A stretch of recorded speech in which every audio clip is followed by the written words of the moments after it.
I never thought I'd be telling this story, but maybe by sharing it, I can help someone else recognize the warning signs I missed. My name is Margaret Wilson, and 6 months ago, my only daughter, Emily, died suddenly from a brain aneurysm. She was only 35. The call came on an ordinary Tuesday. I was working in my garden in Oregon when my phone rang. Emily's husband, Kevin, was on the other end, his voice strange and distant. Emily collapsed at work. She's in the hospital. It doesn't look good. My world stopped spinning right there among my roses. I still remember the drive to Portland, 2 hours that felt like years, my hands shaking on the steering wheel. By the time I arrived at Oregon Health Sciences University Hospital, it was too late. Emily was gone just like that. No goodbyes, no last words. Kevin stood in the hallway outside her room, his face blank. When I reached to hug him, his body stiffened. I thought it was shock. "She's been having headaches for weeks," he said flatly. Said it was just stress from work. I didn't know about any headaches. Emily and I spoke every Sunday, and she never mentioned them. But grief has a way of making you overlook things that later seem obvious. The funeral was a blur. I moved through it like a ghost, accepting condolences from Emily's friends, colleagues from the marketing firm, where she'd worked for 10 years, neighbors from the suburb where she and Kevin had bought their craftsman house 3 years ago. Kevin organized everything, which I was grateful for. I couldn't have managed the details. "You should stay with me," Kevin said at the reception afterward. "The house is too big for just me now, and it would be nice to have someone around." I was surprised. Kevin and I had always been cordial, but never particularly close. He was quiet, sometimes awkwardly so, in that way some tech people can be. Emily had always been the bridge between us. "Are you sure?" I asked. "I wouldn't want to impose." "Emily would have wanted it," he said with unusual conviction. So I packed up my small apartment in Salem, put most of my things in storage, and moved in with my son-in-law. I took a leave of absence from my job as a library assistant. At 63, I wasn't ready for retirement, but I couldn't imagine shelving books and helping with research questions while my heart was shattered. The first few weeks were quiet. We orbited around each other like planets, connected by our mutual loss, but unsure how to share it. I cooked. He worked long hours at his software development job, often in his home office. When we spoke, it was mostly about practical things. Mail that had come for Emily, what to do with her clothes, bills that needed paying.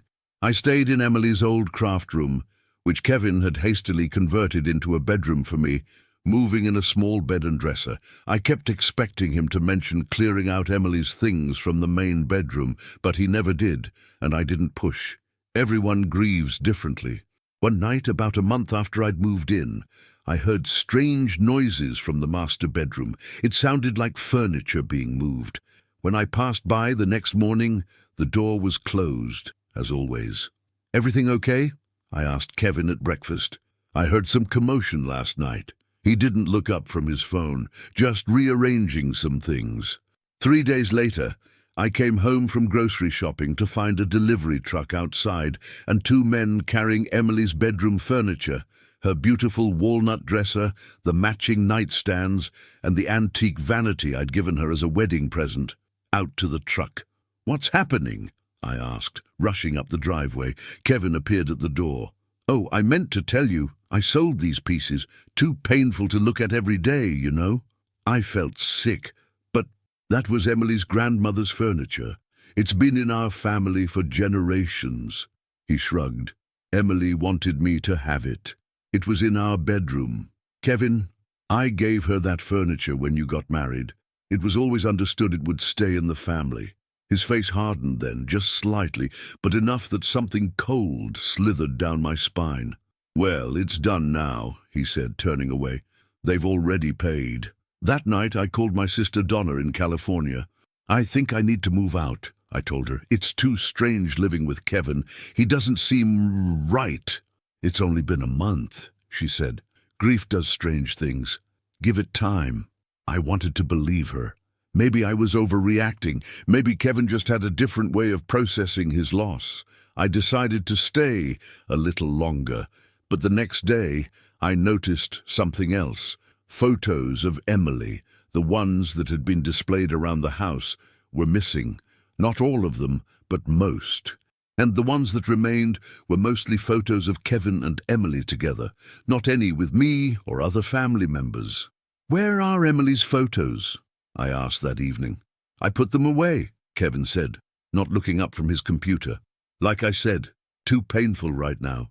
I nodded, but unease grew in my stomach. Something felt wrong, but I couldn't put my finger on what exactly. I kept hearing Emily's voice. "Mom, you always look for the best in people."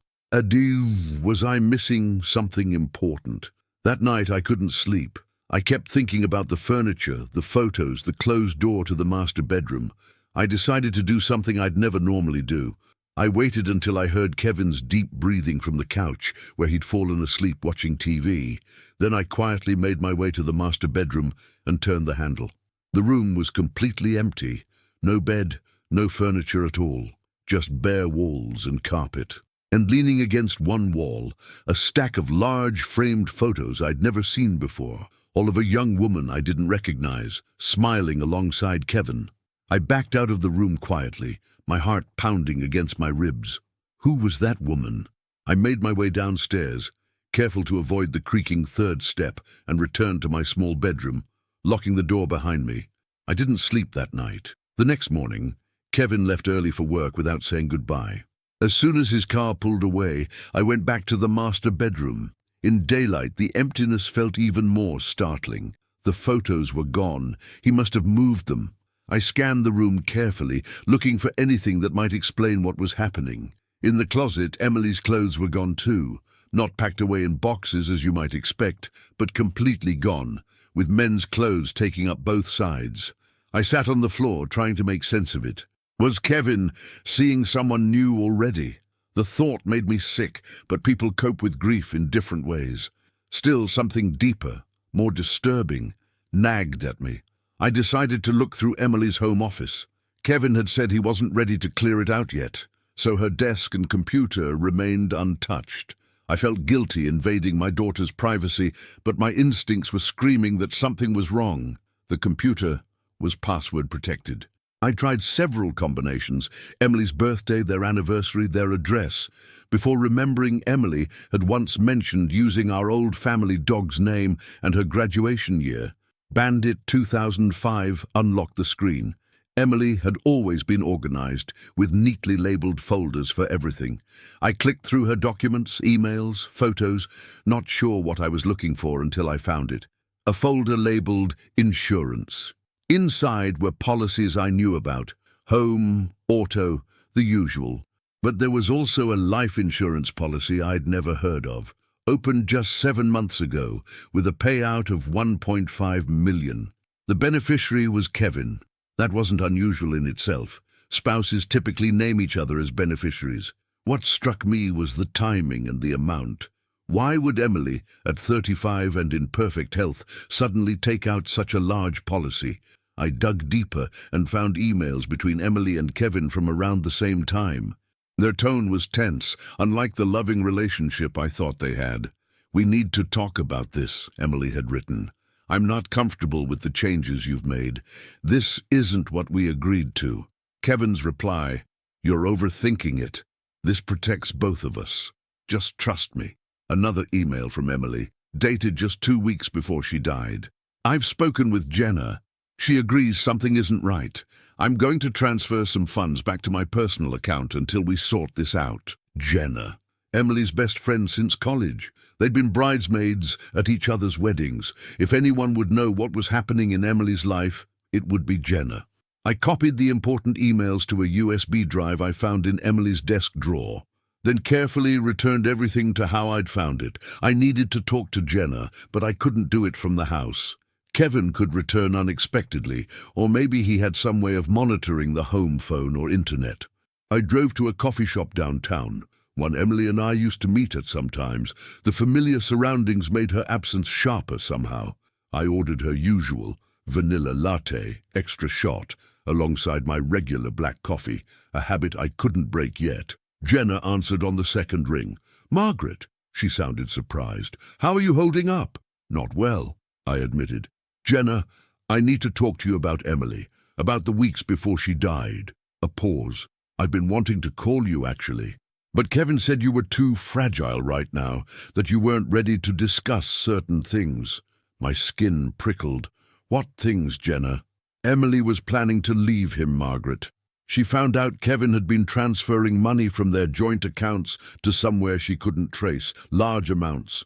When she confronted him, he gave explanations that didn't add up. She was scared. My coffee sat untouched, growing cold. Did she say anything about life insurance? Yes, Jenna said, her voice dropping. Kevin pressured her to increase her policy, said it was the responsible thing to do now that they owned the house. She thought he was just being practical at first, but later she wasn't sure. Why didn't she tell me any of this? She was going to. The Sunday before she died, she told me she was coming clean to you that week, said she needed her mom. Our Sunday call. The last time I'd spoken to my daughter, she'd seemed normal. A little tired, maybe, but I'd attributed it to her busy job. Had she been building up the courage to tell me? Had I missed signs that she was troubled? There's more, Jenna continued. About 3 months ago, Emily found some photos on Kevin's laptop, a woman named Melissa. From what Emily could piece together, they'd been seeing each other for at least a year. The woman in the photos. Melissa. Did Emily confront him? Yes. He denied it at first, then claimed it was just emotional, not physical, said it was over. Emily wanted to believe him, started them in counseling, but the week before she died, she found new messages between them. She was done, Margaret. She had an appointment with a divorce attorney the day after it happened. I felt like I was falling, the ground opening beneath me. Jenna, I'm staying at their house. Kevin invited me to move in after the funeral. What? Jenna sounded alarmed. Margaret, that doesn't make sense. Kevin couldn't stand you. Sorry to be blunt, but Emily used to joke that the only tension in their marriage was how much he resented your close relationship. He would complain whenever she spent time with you. I'd had no idea. Emily never let on. He's been acting strange, selling Emily's things. The bedroom is completely empty now. Margaret, listen to me. You need to get out of that house. I don't trust him. The way Emily described his behavior those last few weeks, he was like a different person, cold, calculating. I think I found what Emily was worried about, I said, and told Jenna about the life insurance policy. 1.5 million, Jenna repeated slowly, and she died of a brain aneurysm. Did they do an autopsy? No. The doctor said it was sudden but natural. These things happen sometimes, he said. But they can be caused too, Jenna said quietly. Certain drugs can raise blood pressure to dangerous levels. Margaret, Emily was training for a half marathon. She was in the best shape of her life. She had no health issues. My hands were shaking now. Are you suggesting that Kevin? I don't know, Jenna said, but Emily was scared of him at the end. And now he has you living in his house, isolated. The same house where all of Emily's things are disappearing. It feels wrong. I need to leave, I said, suddenly certain. Today, while he's at work. Come stay with me, Jenna offered immediately. I have a spare room. We can figure this out together. I thanked her and hung up, my mind racing. I needed to pack quickly and quietly, get my essential documents, the USB drive with Emily's emails. I'd have to leave most of my things behind, but that didn't matter. As I stood to leave, my phone pinged with a text message from Kevin. Coming home early today. Need to talk to you about the house. See you in 30. My stomach dropped. He never came home early, and what did he mean about the house? I had to hurry. I drove back to the house in a daze, my mind spinning with possibilities, each one darker than the last. Had my son-in-law really murdered my daughter? Was I living with a killer? It seemed impossible, like something from a movie, not real life in suburban Portland. I had 20 minutes, maybe less, to gather what I needed and leave. As I pulled into the driveway, I noticed Kevin's car wasn't there yet. Good. I rushed inside and headed straight for my room. I threw my essential clothes into a suitcase, grabbed my passport, checkbook, and the USB drive. with Emily's emails. Everything else could be replaced. As I zipped the suitcase, I heard the garage door opening. Kevin was home. My heart hammered against my ribs. Should I confront him? Pretend everything was normal and leave later? No, Jenna was right. I needed to get out now. I took a deep breath and wheeled my suitcase into the hallway, just as Kevin came through the door from the garage. His eyes went immediately to my luggage. Going somewhere? His voice was calm, but something in his eyes wasn't. Yes, I said, trying to keep my own voice steady. Donna called. She's not feeling well, and she needs some help for a few days. Duh. The lie felt awkward on my tongue. Kevin set his keys down slowly on the entryway table. That's funny. I just spoke to the real estate agent. She said the house should be ready to list by next week. I was going to discuss the timeline with you. Real estate agent? You're selling the house? I gripped my suitcase handle tighter. Of course. He looked at me like I was stupid. Too many memories here. I thought you understood that. It's why I've been clearing things out. But where do you expect me to go? The question slipped out before I could stop it. Kevin's expression changed then. Something cold and calculating settling in his features. You're a grown woman, Margaret. Not my responsibility. Emily's gone. Our connection was through her.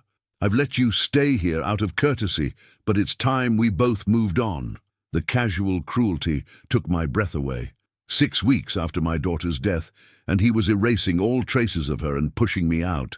But there was something else, too. Relief. If Kevin just wanted me gone, maybe I was safe. Maybe my suspicions were just grief making me paranoid. I understand, I said carefully. I've imposed long enough. I'll be out by the weekend. Kevin nodded, but he was looking at my suitcase with narrowed eyes. What's the rush? And why the overnight bag for a day trip to your sister's?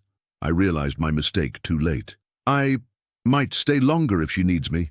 Your sister lives in San Francisco, Kevin said flatly. That's a 10-hour drive. You'd need more than an overnight bag. My mouth went dry. I'd been caught in the lie. Kevin, I think we both know this arrangement isn't working anymore. I've decided to move out today. Where are you going? To a hotel for now, until I figure things out. Another lie. Kevin took a step toward me. You've been in Emily's office, haven't you? I can see her desk chair is moved. What were you looking for? Nothing, I said quickly. Just some photos I thought she might have saved. Liar. His voice was so quiet I almost didn't hear him. You've been snooping. Did you find what you were looking for? What do you think you know, Margaret?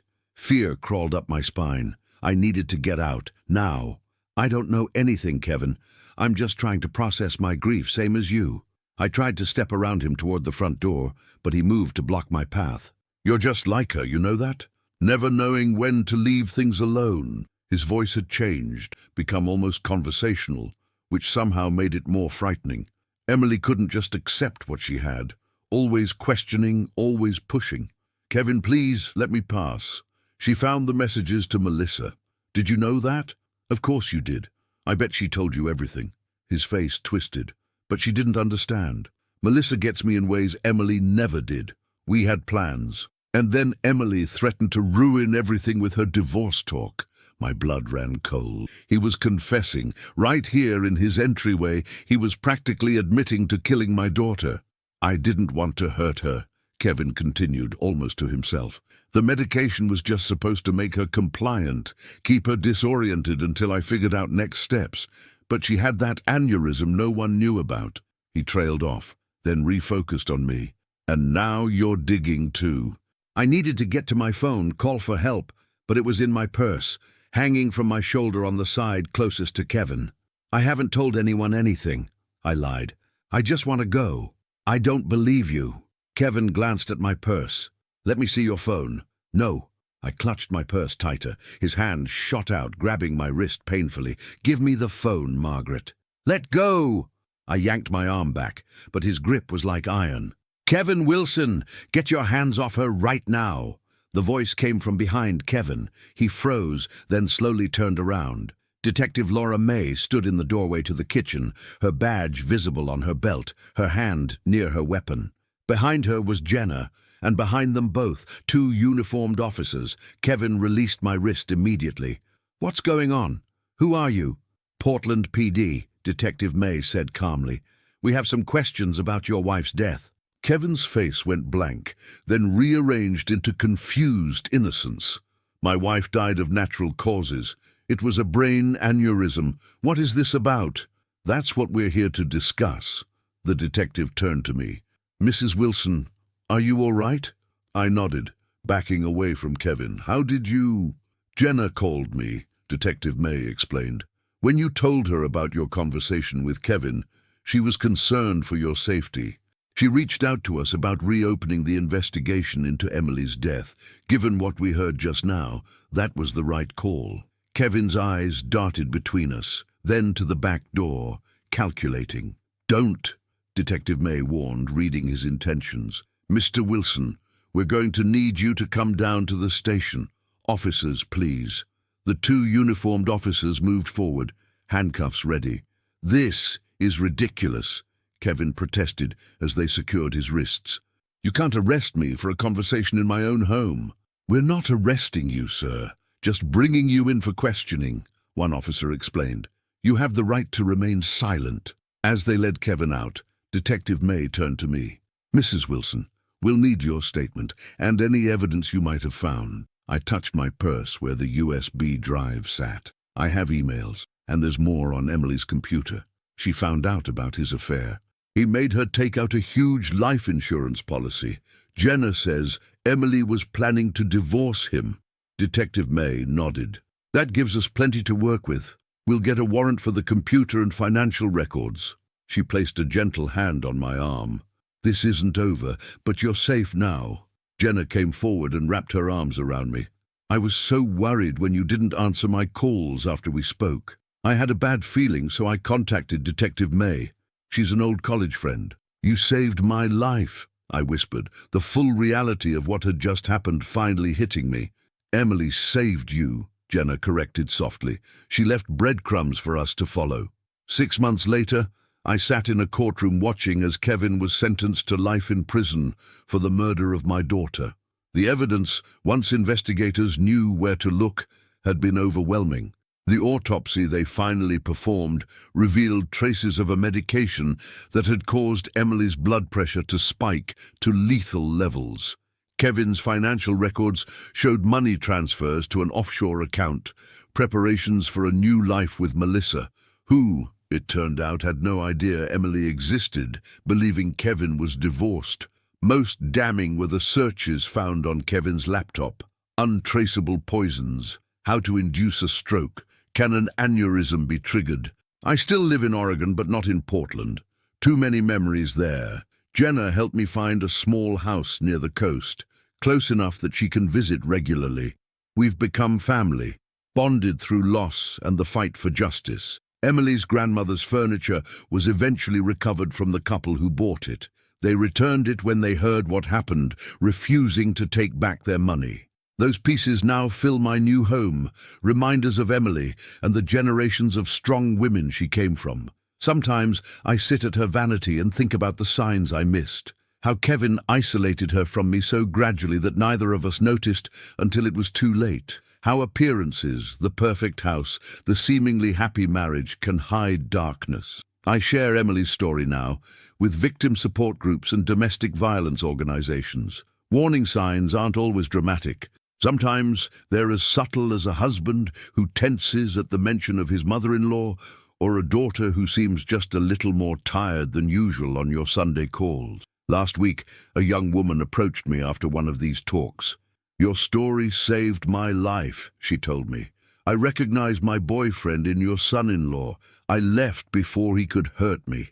In those moments, I feel Emily with me, my beautiful, brave daughter, who fought to uncover the truth even when she must have been terrified, who left a trail for us to follow. I couldn't save Emily, but through her story other lives are being saved, and in that way, my daughter lives on.